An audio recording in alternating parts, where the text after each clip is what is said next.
the clubhouse room as well. How you doing today, man? Doing well. How are you? Pretty good. Thank you for doing this. Like I'm super excited. Yeah, same here, man. Thanks for having me. Are we Absolutely. Oh, I just got the clubhouse invite. Yeah, that's fine. I'm just so the way I'm doing it actually is I'm going to be streaming from the clubhouse room, streaming this interview here, but people can access it in the link, the bio. That's how I'm doing it. Got it. Yeah. Okay.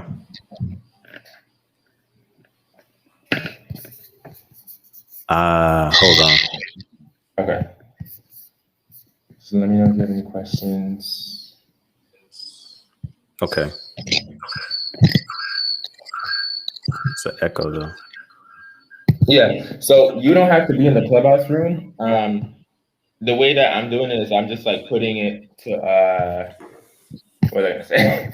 I just putting it up to the mic here so that people can hear like the conversation while we're having it. And if they want to go check out the active stream, they can click on the link.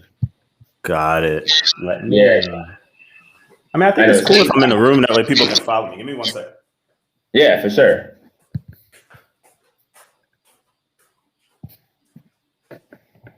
Hey, Barshil, we're just getting started right now. We're here with Felix. Oh, hi. Yeah, okay, awesome. Um,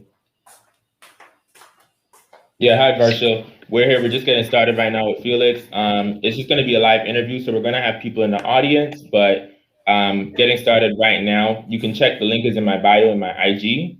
The YouTube. We're streaming live from YouTube. Oh, okay. All right. Cool. Yeah, I think hopefully now I won't have the echo. Yeah, exactly. Okay. Sweet. All right, Felix. So glad to have you here today. I've been seeing your content all throughout LinkedIn, and I just had to talk to you about your journey because I think what you're doing right now is so impactful. So I think so. Right now we have Barcelona in the audience. You probably have some other people tuning in from different platforms, but I'm really excited to hear about how you navigated your journey from pre-tech into tech into PM. I think that's really like a very dynamic journey. Awesome. Yeah. Before I even jump into that, I just want to give a big shout out and thank you to you as well for having me. I think, the work you're doing is also very impactful. So, keep it up, man. Thanks for having me. I'm honored to be here. As far as my journey, yeah, I mean, I guess I've always been into tech. Fortunately, I had a dad who was an engineer.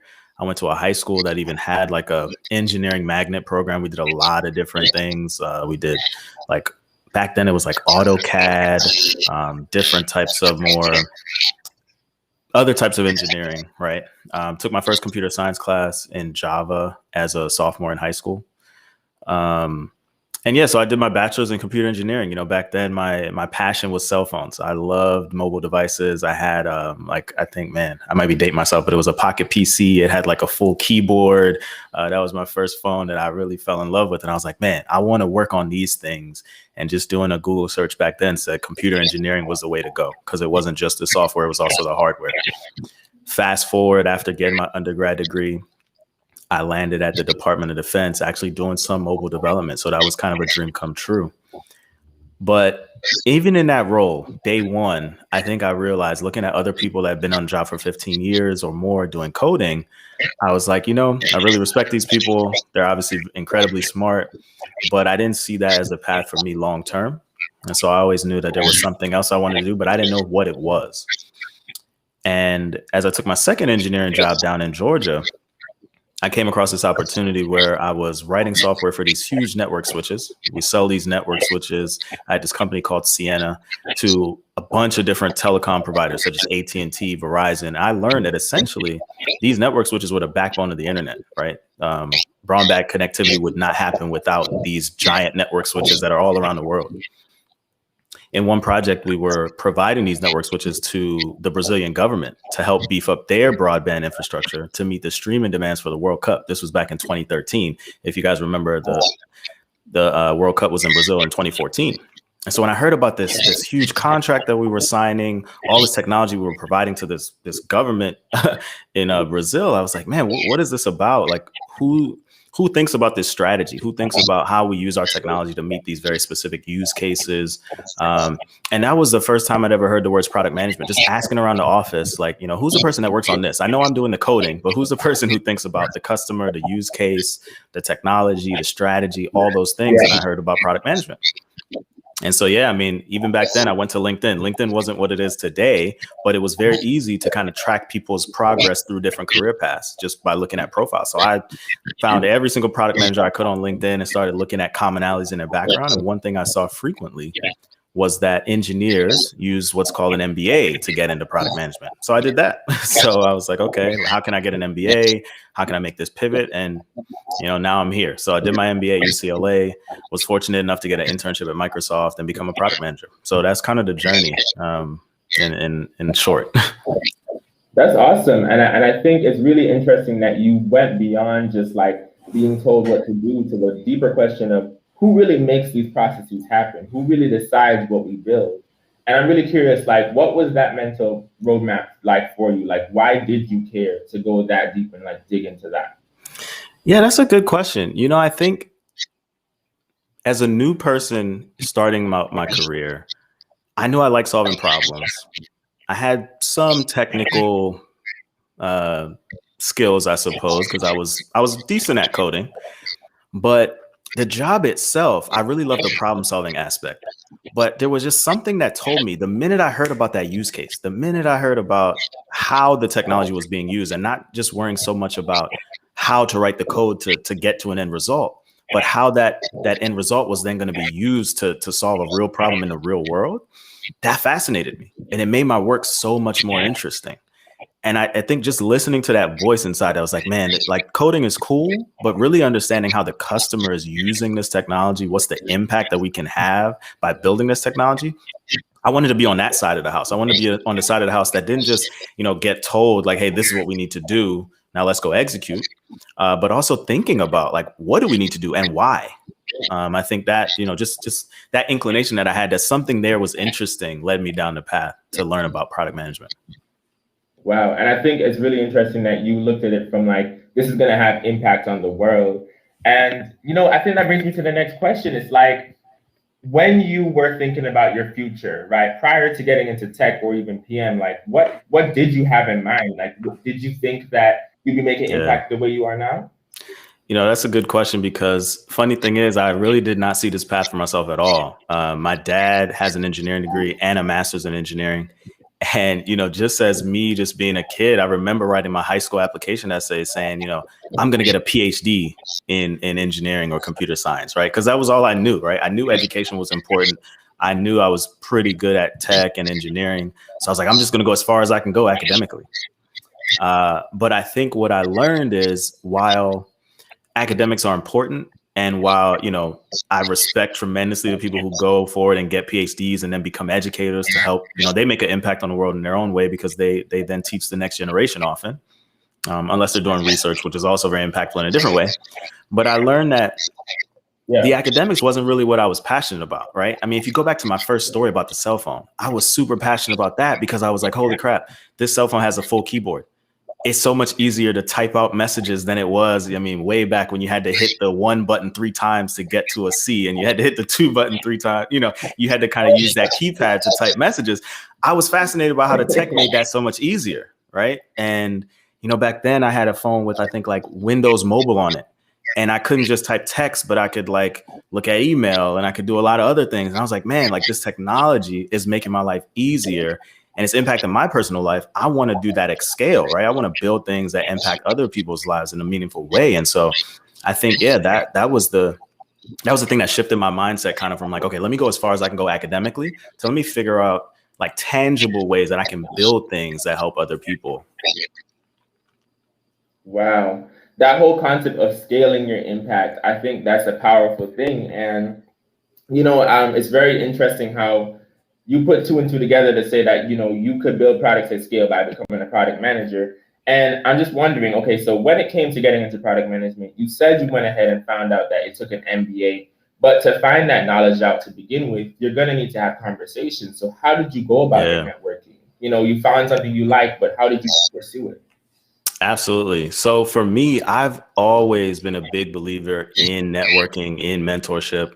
But it wasn't always like that, actually. I say I always have been, but it wasn't always like that. At first, I had no idea. I didn't know kind of how to navigate these waters. But what I did know is that the same way I told you when I was on the job in the beginning, there were folks that have been engineers for 15 plus years, and I didn't really see that for myself. There were other folks on the job as I grew in my career that I did admire, that I did look up to, that I did say, man, I want to be that guy one day, or I want to do something like what they're doing. And so the pivotal moment for me was actually seeing somebody in my office when I was working at this company, the same company building the network switches called Sienna. There was a guy that was the COO at the time. And I just remember hearing about him coming to the office, and everybody was like, oh, the big boss is coming. Like, it was a big deal. So I looked up this guy's background, and it turns out he had an engineering degree. He also had an MBA. And I was just fascinated when he came to speak, because he, kind of like what I was saying, he wasn't just focused on the technology. He was focused on the customers. He was focused on the business.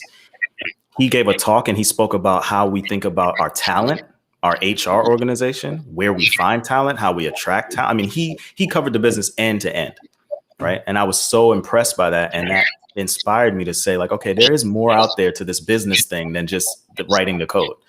And I remember having a conversation with my mom saying the same thing I'm saying now. Like, I was so inspired. I really look up to this guy.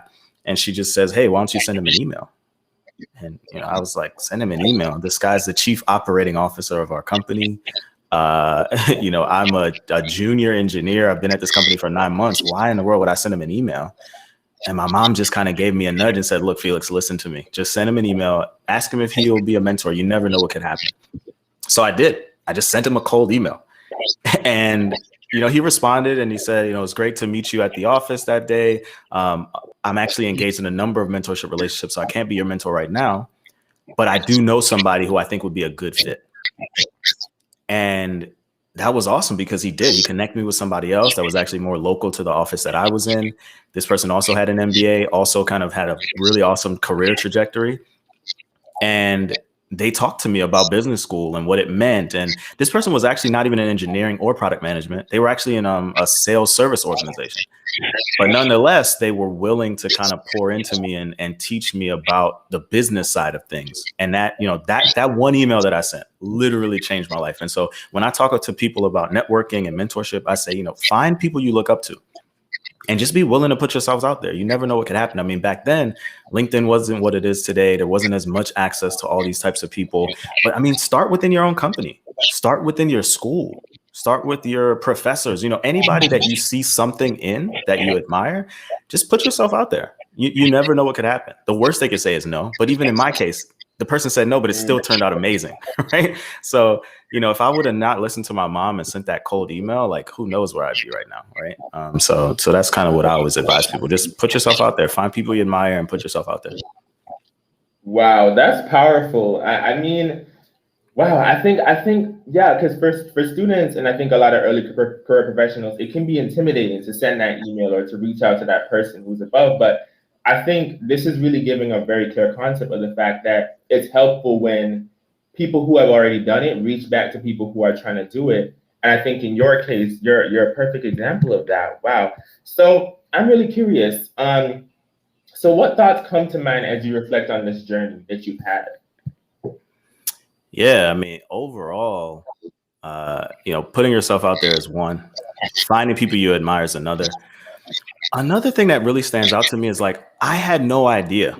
If I tell you about where I was in high school, it was PhD in engineering. If I tell you about where I was my first day as an engineer, it was, I don't think I'll be a coder forever, but maybe I'll go into management. If I tell you where I was, when I first figured out about product management and business school and everything else, it was like, oh, I want to be a C-level executive at some tech company. And now I'm doing something completely different, right? I'm a product manager. I write content on LinkedIn. We have a growing community of the PM Mastermind on LinkedIn. We have a club on Clubhouse that just got approved, I think, this weekend. And I'm just always figuring it out, right? And so the main thing that stands out to me is kind of not to get too caught up in where you think you want to go, but just always be open to find people that you admire, to reach out to them and to try new things, because you never know where it'll take you. Venturing out of your comfort zone, that's a really big one. And I see we have some people right now listening from Clubhouse. I would say you guys follow Felix if you haven't already. He's right up on the stage, and check him out on social media. He's on LinkedIn, posts there very often, and he has brand new groups. Check that out, you guys. A lot of value. So, Felix, I wanted to ask you, so when it comes to right now, like, just even considering the impact you've made, how have you extended that impact? I think this goes into what you actually just mentioned. How have you extended that impact to those around you? How have you supported and lifted as you've grown? Yeah, it's been interesting. I started this journey by wanting to share a little bit more about how I got to where I am on LinkedIn. And we haven't talked about this yet, but as a product manager for the first time, I actually struggled quite a bit. And being willing to share transparently those lessons learned is kind of where this whole thing started. So I started writing articles on LinkedIn, and people started reaching out to me. And for a while there, I actually had a Calendly link where I would just volunteer 15, 20 minutes of my time just to talk with people about where they are, where they're trying to go, what's product management, things like that. And I had over 100 one-on-ones with people starting probably August of last year, all the way through to maybe like November or so. But I quickly realized that I didn't scale very much. And so I just started getting more intentional about sharing content. So I think for me, how I've tried to increase my impact is just by being vulnerable, being transparent. I think a lot of times on LinkedIn, and this is changing now, but you used to see a lot of like I'm so excited to celebrate this achievement. And that's great. But I think so many people learn, including myself, from the things that don't go well. So I think what I've learned the most about helping other people and scaling my impact is just being willing to be vulnerable and transparent. And that's where the PM Mastermind started. Right. It takes a lot of courage to come into a room of people and say, this is a challenge I'm facing. Can you help me? Right. But creating space for that, I think has really helped a lot of people. And so I just want to continue to do that. Create space for people to be vulnerable, for people to ask questions. I mean, I have challenges too. I share them with people, and that's how I grow. And so I think that's been the biggest thing for me about scaling impact is like, finding ways to create space to be vulnerable and open about the things that maybe aren't going so well. Would you say that creating that space has helped you even navigate like your work life, your day-to-day, situations in work? Absolutely. I think, creating that space for me, I don't share as much in Clubhouse because I want to create space for other people to like share their challenges and get help. But even sharing my advice, they say like the best way to like make sure you know something is to actually teach it to someone else. So I think sharing with other folks helps solidify the knowledge in my head as well. And so I would encourage people in that way as well. There's always, even though you're looking squarely on where you're trying to go, there's always something you've achieved that someone else is looking to achieve, right? And so no matter where you are, there's always somebody you can help, somebody you can reach back to and share kind of the accomplishments that you do have and the things you have done. Because someone's always trying to get to where you are, and you're always trying to get to where someone else is. So, just keep that in mind. I think a lot of people get caught up saying, and I used to do this too. It's like, oh, I won't really post on LinkedIn until, I'm a senior PM, or I won't really post on LinkedIn until I'm a manager of PMs, right? That's kind of how I used to think. I was like, man, what do I have to share? And lo and behold, like I just start sharing the things that I've learned. And, there's people that follow me. There's groups we've started. And a lot of people are getting help. So I think be open to the fact that even though you aren't where you want to go, there's still a lot of value you can add to someone else. Wow, that's so powerful, because I think as students and, as early career professionals, like we think that, there's so many people out there who they already have it figured out. Like, what can we add to what can we bring to the table? But you're saying something quite to the contrary. So I'm really curious what you would tell that early career professional or new grad, like, that's just looking to get started, that's just looking to make those connections. Like, what would you tell them about the value that they can bring? Absolutely. So everyone has to think about it for themselves. But I think, most people, I learn something almost every day. And so I think you start there, right? Even through the challenges, even through failures, you learn a lot through failures. I mean, just think about what you've learned. Think about what you've learned in the last week. Think about what you've learned in the last day. A lot of times when I post on LinkedIn, it's like in the moment. Like I had a conversation that day and something stood out to me.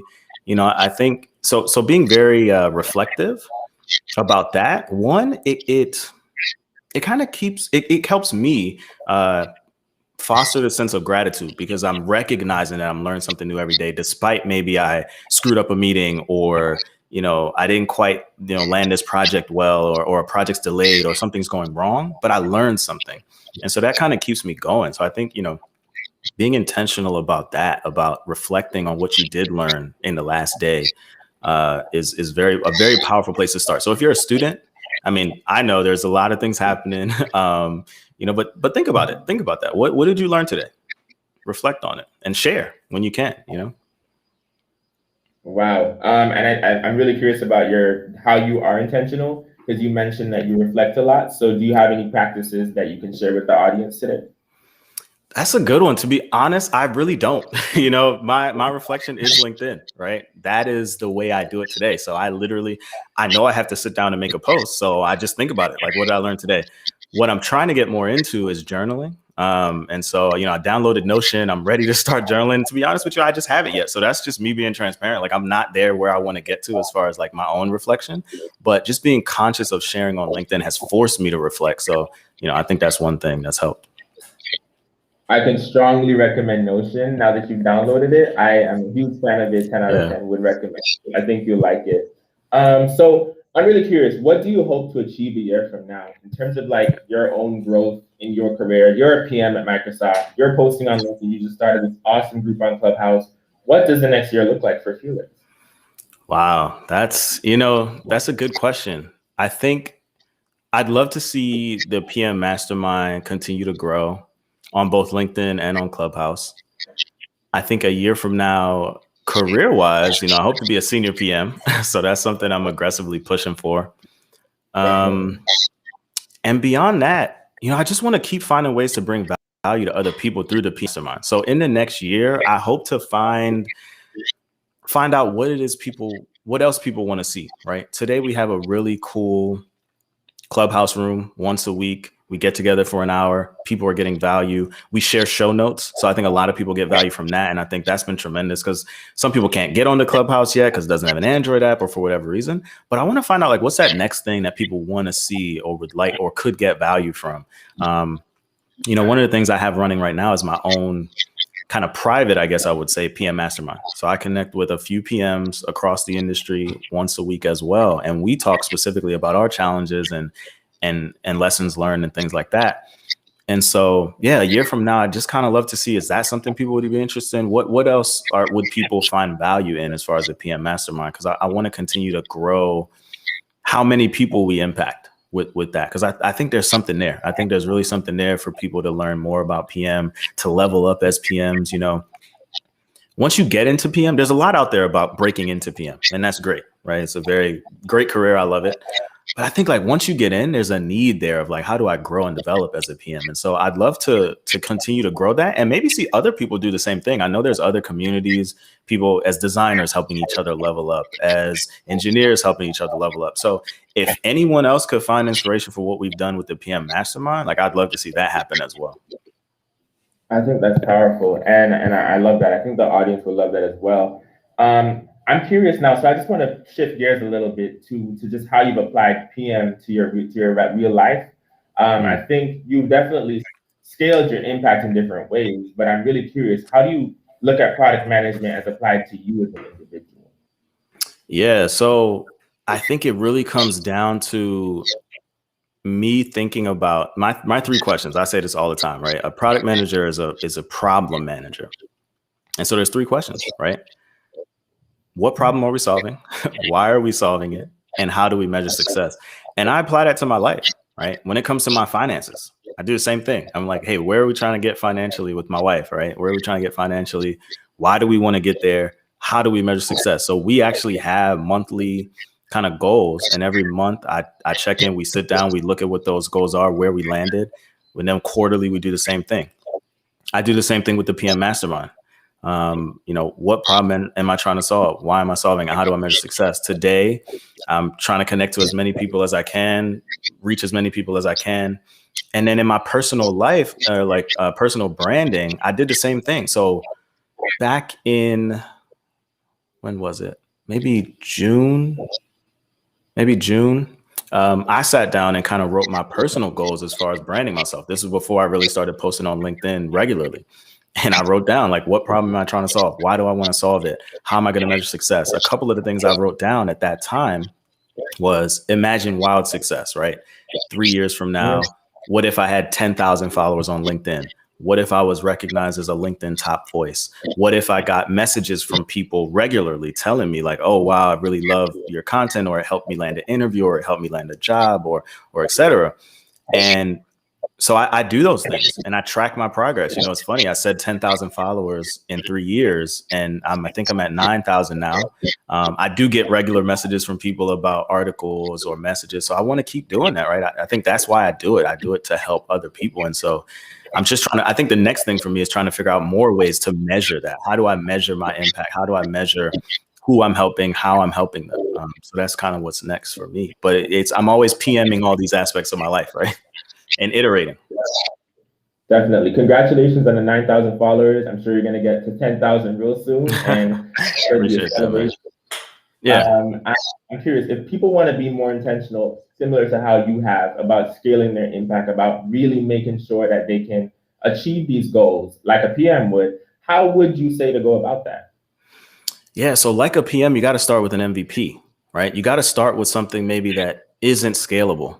And that's exactly what I did, right? Remember at the beginning of the conversation, over 100 one-on-one chats with people, right? So before I even started the PM Mastermind, I had all these Zoom calls with a lot of different people who reached out to me. And I learned like, you know, what is it they're looking for? What are they struggling with? Where are they in their career journey? And I started to figure out, okay, what's the problem here that I could solve? One of the things I did to be more data-driven was after someone had a one-on-one with me, I asked them to fill out a survey. What kind of content would you like to see on LinkedIn? What type of challenges are you facing? I think out of the 100 people, maybe about 25 people actually filled out the survey. But that was a lot of good insight for me, right? That was a lot of good insight. I learned people wanted to see more types of content, different formats of content, maybe even videos. Now, I haven't gotten into videos as much, but one thing I did start doing in the PM Mastermind group is sharing Mastermind Monday videos. So this is me doing video content. I mean, I'm not publishing it out on my LinkedIn feed, but in like the internal PM Mastermind community, I'm doing little short videos.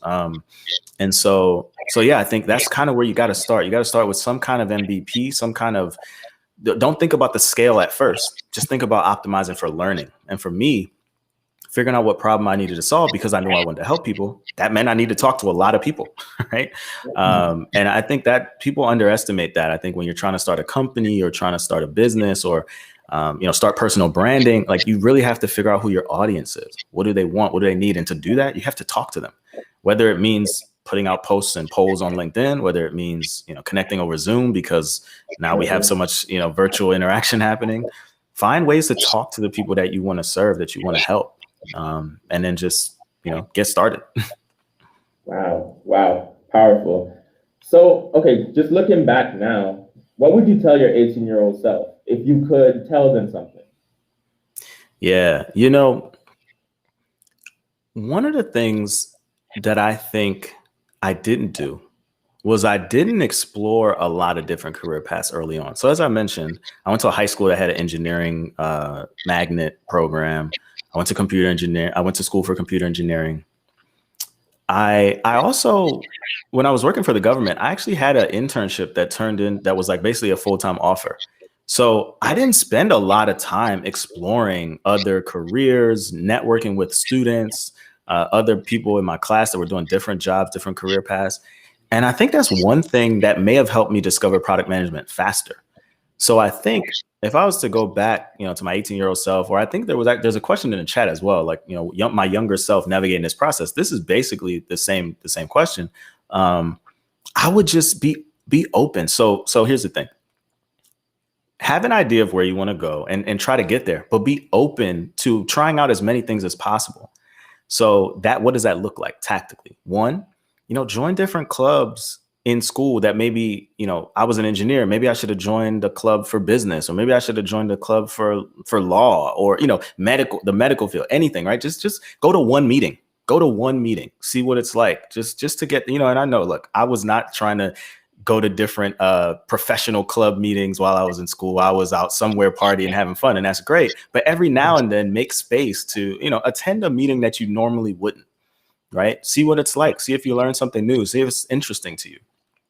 2, connect with as many people as possible. I think, in undergrad and, late into high school, no one's really thinking about networking. I completely get that. But I think also there's so many people at your school probably that are landing internships, that are doing some of the things you want to do. Reach out to them, learn what they did, talk to them, find ways to connect with those people. And then 3rd, as you're early in your career or even in school, be open to volunteering for things. When I was a software engineer, my second job, one of the things I did that helped me was I kind of rose my hand for every side project there was. I remember 2 distinct projects. One was super technical. My manager said, hey, we've got this new product. We need somebody to write the first few lines of code for this new device. Do you want to give a try, kind of being the first engineer on this new device?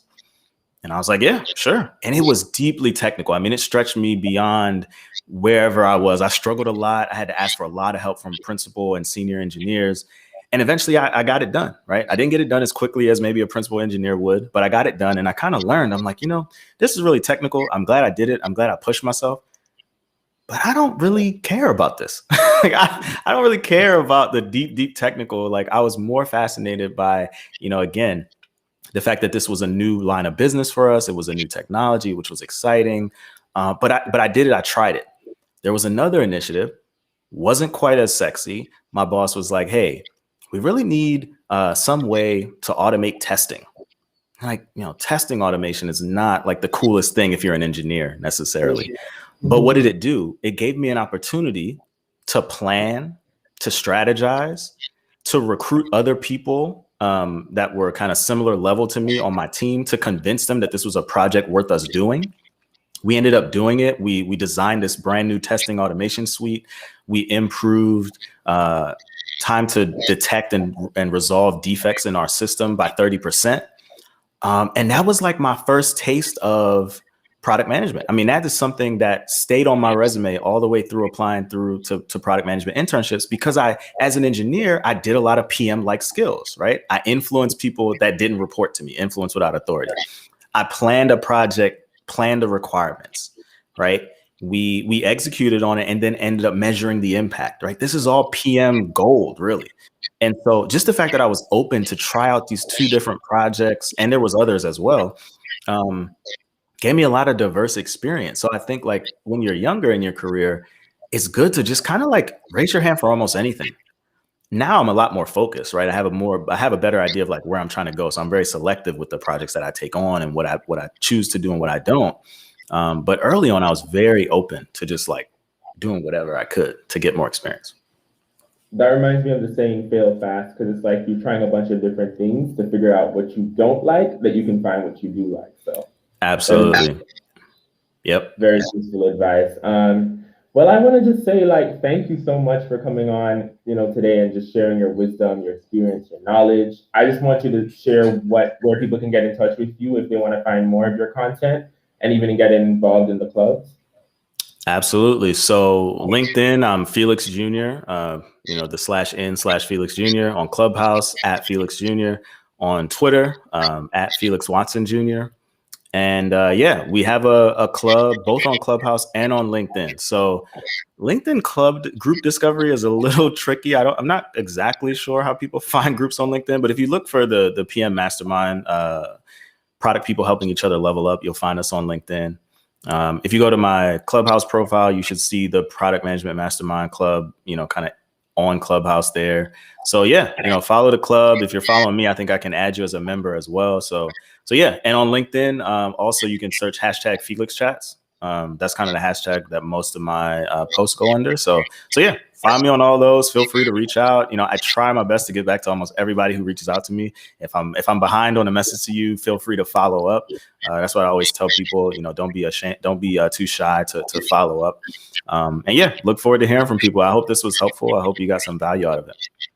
Most definitely, Felix. It was amazing. You dropped so many gems here, and I'm sure the audience thinks the same. I see we still have some people listening in Clubhouse and the various Yeah. other streams. So I'm just gonna log off of this right now. But thank you guys for tuning in from YouTube and the live streams. Yeah. Thanks, everybody.